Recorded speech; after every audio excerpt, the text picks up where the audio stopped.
राजद के जिम्मेदारों को, जनाब लालू प्रसाद यादव को। दोस्तों, बिहार की सियासत में आज एक नया मोड़ आया है।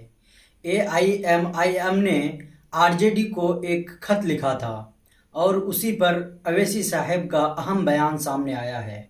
अवैसी साहब ने साफ कहा है कि अगर बिहार को फिरका परस्ती से बचाना है तो सभी सेकुलर जमातों को एक साथ आना होगा। आइए अवैसी साहब के उस बयान को सुनते हैं। राजद के जिम्मेदारों को, जनाब लालू प्रसाद यादव को 2 खत लिखकर कहा कि आइए हम आपसे अलायंस करने के लिए तैयार हैं।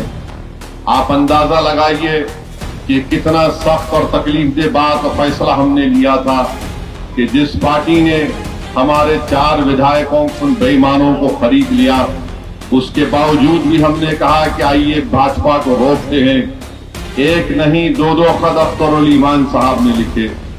फिर एक यहाँ पर लीडर ऑपोजिशन तेजस्वी यादव को भी लेटर लिखा और अख्तरुल ईमान ने लिखकर कहा कि हमको सिर्फ 6 सीट दे दीजिए।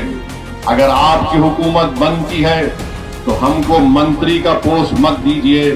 हम सिर्फ इतना चाहते हैं कि आप बीजेपी को रोकिए, फिरका परस्ती को खत्म करिए और सीमांचल के इंसाफ के लिए संविधान में जो आर्टिकल है उस आर्टिकल के तहत सीमांचल में एक डेवलपमेंट काउंसिल बनाइए ताकि यहाँ की सरजमीन पर बसने वालों को इंसाफ मिल सके। सिर्फ यही बात MIM पार्टी की तरफ से जनाब अख्तरुल ईमान ने लिख दी है।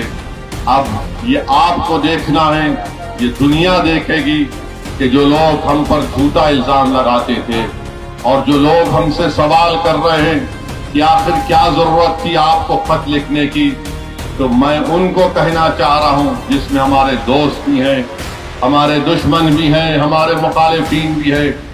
ये खत हमने ताकत की बुनियाद पर लिखा है, कमजोरी की बुनियाद पर नहीं लिखा है।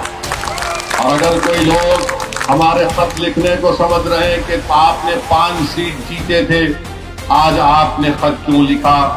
मेरे भाई, ताकत की बुनियाद पर सीमांचल की आवाम पर हमको पूरा यकीन है कि वो हमारे साथ थे और इंशाअल्लाह ताला हमारे साथ रहेंगे इंशाअल्लाह ताला।